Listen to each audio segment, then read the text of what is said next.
5절 그날의 만군의 여호와께서 자기 백성의 남은 자에게 영화로운 면류관이 되시며 아름다운 화관이 되실 것이라.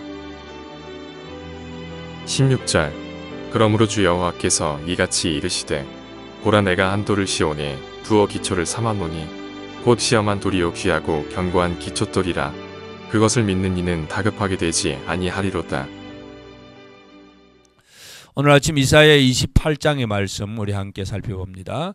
하나님께서 이 여러 나라에 대해서 말씀을 하시지만 이제 특별히 가장 중심은 바로 이스라엘입니다. 그래서 오늘 이제 28장에서 보면 1절에서 보면 에브라임의 술 취한 자들의 교만한 면류관은 화 있을진저. 이제 에브라임의 술 취한 자들의 교만한 면류관.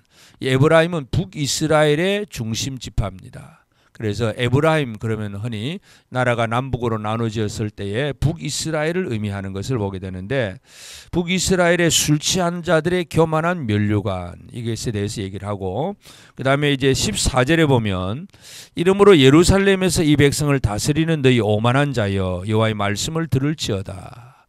그래서 남유다, 북이스라엘 두 종류로 얘기를 하는 것을 보게 됩니다. 그래서 먼저 북이스라엘 에브라임에는 술 취한 자들의 교만한 면류관, 그렇게 얘기를 했고, 남쪽 유다 예루살렘에 대해서는 이 백성을 다스리는 너희 오만한 자들이다. 교만한 자, 오만한 자. 결국은 사람들에게 있는 하나님의 백성이라고 하면서도 교만과 오만, 이것이 늘 문제입니다. 교만과 오만이라고 하는 것은 결국은 사람이 내 힘으로 뭔가 할 수 있다고 믿는 것입니다. 하나님을 신뢰하는 것이 아니라 내가 내 힘으로 뭔가를 이룰 수 있다고 생각을 하고 인간의 능력, 인간의 힘을 의지하고 살아가는 것이 바로 교만과 오만입니다. 그래서 북이스라엘과 남유다에 대한 죄악에 대해서 얘기를 하면서 먼저 우리가 에브라임의 그 교만한 면류관, 특별히 술 취한 자들의 교만한 면류관이다. 술에 취해 있다. 그렇게 표현을 하고 있습니다. 그래서 이 취한 자들, 이들은 이제 하나님께서 그들을 그 면류관을 2절에 보면 죽게 있는 강하고 힘 있는 자가 쏟아지는 우박같이 파괴하는 강풍같이 큰 물이 넘친같이 손으로 그 면류관을 땅에 던지리니, 사람들은 면류관 쓰고 자기가 영광스럽다고 하고 자기를 아주 자랑하고 있지만 하나님은 그 면류관을 땅에 던져버릴 것이고, 3절에도 에브라임의 술 취한 자들의 교만한 면류관에 발에 밟힐 것이다. 인간이 자기가 자랑했던 것들이 아무 의미가 없습니다. 발에 밟힐 것이다. 예수님은 맛을 잃어버린 소금, 그것이 버려져서 사람들의 땅에 발에 밟힐 것이라고 했는데, 바로 이 인간들이 가지고 있는 면류관이 맛을 잃어버린 소금과 같습니다. 그래서 땅에 밟힐 것이고, 그것은 전부 다 쇠잔해 가는 것이고, 그래서 진정한 면류관이 뭐냐? 진정한 면류관에 대한 해답을 하나님 주십니다. 5절에 보면 그날의 만군의 여호와께서 자기 백성의 남은 자에게 영화로운 면류관이 되시며 아름다운 화관이 되실 것이라. 만군의 여호와께서 면류관이고 아름다운 화관이다. 사람이 면류관이 아니라 하나님이 면류관이라는, 내 영광이 아니라 하나님의 영광을 드러내는 생활, 이것을 살아가야 된다는 것을 분명히 강조하고 있습니다. 그래서 하나님께서 주시는 그 하나님으로 면류관을 삼으면 6절에 보면 재판석에 앉은 자에게는 판결하는 영이 되시며 성문에서 싸움을 물리치는 자에게는 힘이 되신다. 지혜와 힘, 전부 하나님을 영광으로 삼으면 이 사람이 진정한 판결의 영도 나오고 진짜 싸울 수 있는 힘도 나온다는 것입니다. 그러나 그렇지 않기 때문에 이 에브라임의 술 취한 면류관의 모습을 보면 7절에 그러하여도 이들은 포도주로 말미암아 엿걸음치며 독주로 말미암아 비틀거리며 제사장과 선지자도 독주로 말미암아 엿걸음치며 포도주에 빠지며 독주로 말미암아 비틀거리며 환상을 잘못 풀며 재판할 때 실수하나니. 결국 제사장 선지자라고 할지라도 자기 영광, 자기 어떤 이름을 드러내고자 하면 결국은 환상을 잘못 풀고 재판할 때 실수하고, 하나님이 세우신 직분도 제대로 감당할 수 없다는 것. 그리고 8절에도 모든 상에는 토한 것, 더러운 것이 가득하고 깨끗한 것이 없다. 그래서 이 에브라임의 술 취한 자들의 교만한 면류관, 이것은 하나님께서 다 던져버릴 것이고, 진짜 면류관은 여호와 하나님이라는 그 사실, 이것을 분명히 강조합니다. 그래서 하나님으로 면류관을 삼는 삶이 얼마나 중요한가 하는 것을 우리가 기억을 해야 되겠고, 또 한 가지는 이제 남쪽 유다의 그 오만함, 이 오만한 자들의 삶에 대해서 하나님께서 말씀합니다. 이 오만한 자들은 또 어떻게 오만하냐 하면 15절에 보면 너희가 말하기를 우리는 사망과 언약하였고 스올과 맹약하였은즉 넘치는 재앙이 밀려올지라도 우리에게 미치지 못하리니 우리는 거짓을 우리의 피란처로 삼았고 허위 아래 우리를 숨겼음이라 하는도다. 사망과 언약을 했다는 얘기입니다. 그래서 환난과 사망이 아무리 뭐 우리에게 다가온다 할지라도 이미 다 약속이 있기 때문에 괜찮다. 어떤 문제가 와도 괜찮다고 스스로 그냥 그렇게 생각을 하는 겁니다. 이게 오만함입니다. 하나님이 주신 재난이 있는데도 불구하고 괜찮을 거야, 문제 없을 거야, 늘 그렇게 생각을 합니다. 그래서 하나님은 진정으로 이 잘못된 자들을 책망하고 징계하고 심판하시는 하나님이기 때문에 18절에 보면 너희가 사망과 더불어 세운 언약이 패하며 스올과 더불어 맺은 맹약이 서지 못하며 넘치는 재앙이 밀려올 때 너희가 그것에 밟힘을 당할 것이다. 하나님께서 북이스라엘의 면류관은 땅에 던져버리고 또 남유다가 뭐 사망과 언약을 했다니까 그러면 그 사망과 더불어 세운 언약을 내가 패하겠다. 하나님께서 그렇게 말씀을 하고 계십니다. 그래서 진정한 피란처는 그냥 사망과 언약을 맺은, 그래서 서로 우리 인간끼리 또는 어떤 뭔가 이 사망과 언약이라고 하는 것은 누가 실체도 없는 상황이고 자기 스스로 생각인데 진짜 우리의 평안은 어디에서 오느냐. 16절에 그러므로 주 여호와께서 이같이 이르시되 보라 내가 한 돌을 시온에 두어 기초를 삼았노니 곧 시험한 돌이요 귀하고 견고한 기초돌이라 그것을 믿는 이는 다급하게 되지 아니하리로다. 시온에 세운 기초돌, 결국 메시아에 대한 예수 그리스도에 대한 예언이기도 합니다. 우리의 진정한 평안은 예수 그리스도밖에 없다는 사실을 하나님께서 분명히 말씀을 합니다.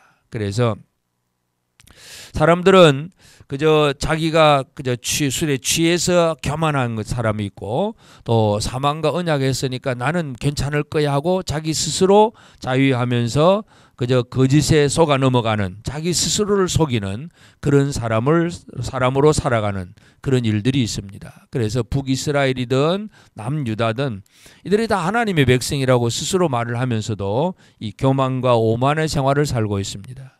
우리에게 가장 중요한 것은 내 영광이 무엇인가 하는 것이고 내 평안은 어디로부터 오는 것인가 하는 문제입니다. 많은 사람들이 영광스러워지려고 지금도 애를 쓰고 있습니다. 돈을 많이 벌고 높은 자리에 가고 뭐 한 자리 하면 그러면 영광스럽다고 생각을 합니다. 그러나 그 영광은 결코 영광이 아닙니다. 하나님께서 그 면류관을 땅에 던져버리면 아무런 의미가 없습니다. 또는 사람들은 평안을 추구합니다. 그래서 어떤 사람의 힘을 통해서 누군가 나를 도와주는 것, 또 어떤 사람과 시스템과 여러 가지 어떤 이 땅의 환경을 통해서 평안을 얻으려고 하지만 진정한 기초는 그런 것이 아니라는 것을 분명히 강조합니다.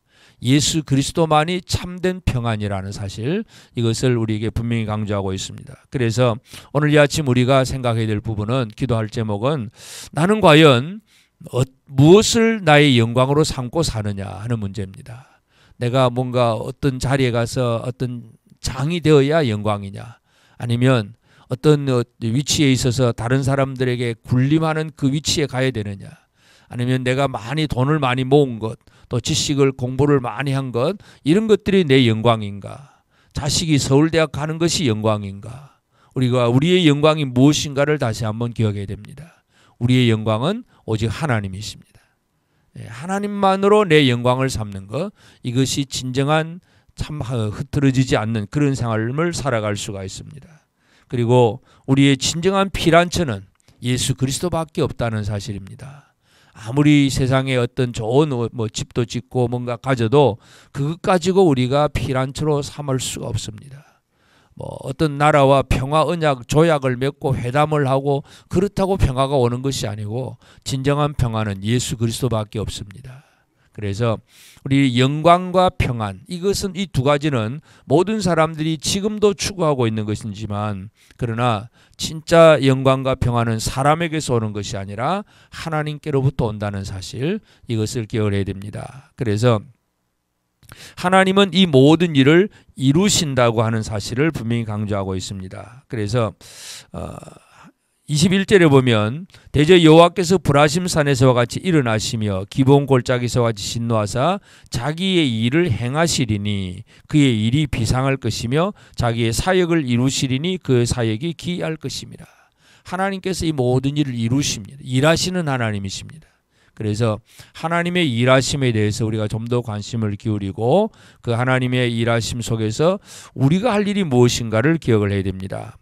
마지막 절에 보면 이도 만군의 여호와께로부터 난 것이라 그의 경영은 기미하며 지혜는 광대하니라. 그래서 이가 뭐냐 하면 23절부터 28절의 내용입니다. 농부들이 농사를 짓는 것을 지금 비유를 하고 있습니다. 어떤 사람이 파종하려고 했는데 그저 열심히 땅만 갈기만 하겠느냐. 땅만 갈아놓고 씨도 안 뿌리면 그는 농부도 아닙니다. 땅 가른 다음에 그 다음에 고르게 하고 지면을 팽팽히 하고 서해향 대양을 뿌리고 줄줄이 심고 또 어떤 작물에 따라서 심는 방법도 다르고 그것을 추수하고 거두는 방법도 다르고 다 다르게 하는 것 하나님 주신 지혜입니다.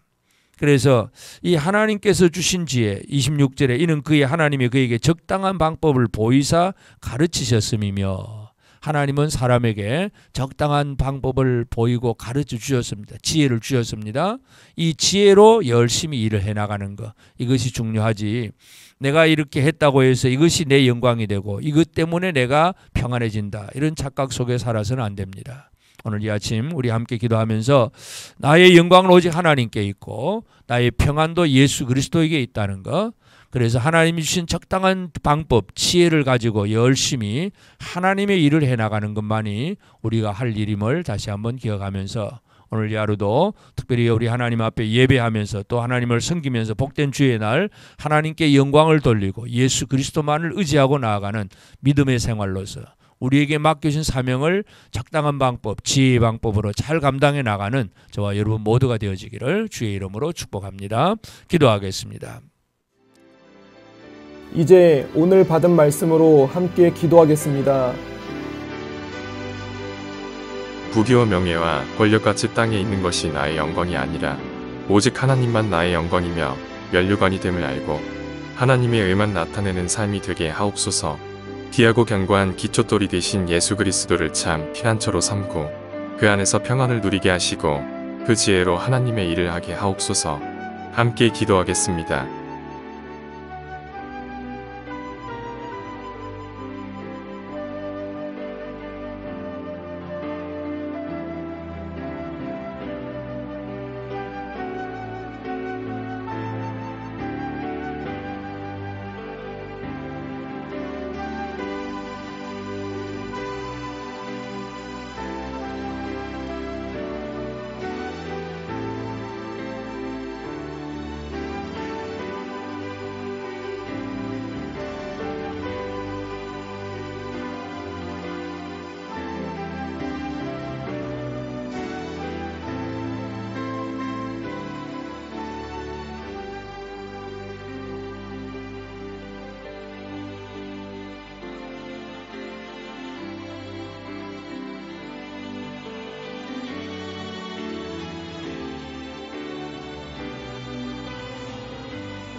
이제 개인의 기도 제목을 가지고 하나님 앞에 기도하시기 바랍니다.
수고하셨습니다. 오늘도 하나님의 인도하심 가운데 승리의 하루를 보내시는 우리 재건부평교회 모든 성도님들이 되시기를 주님의 이름으로 축복합니다.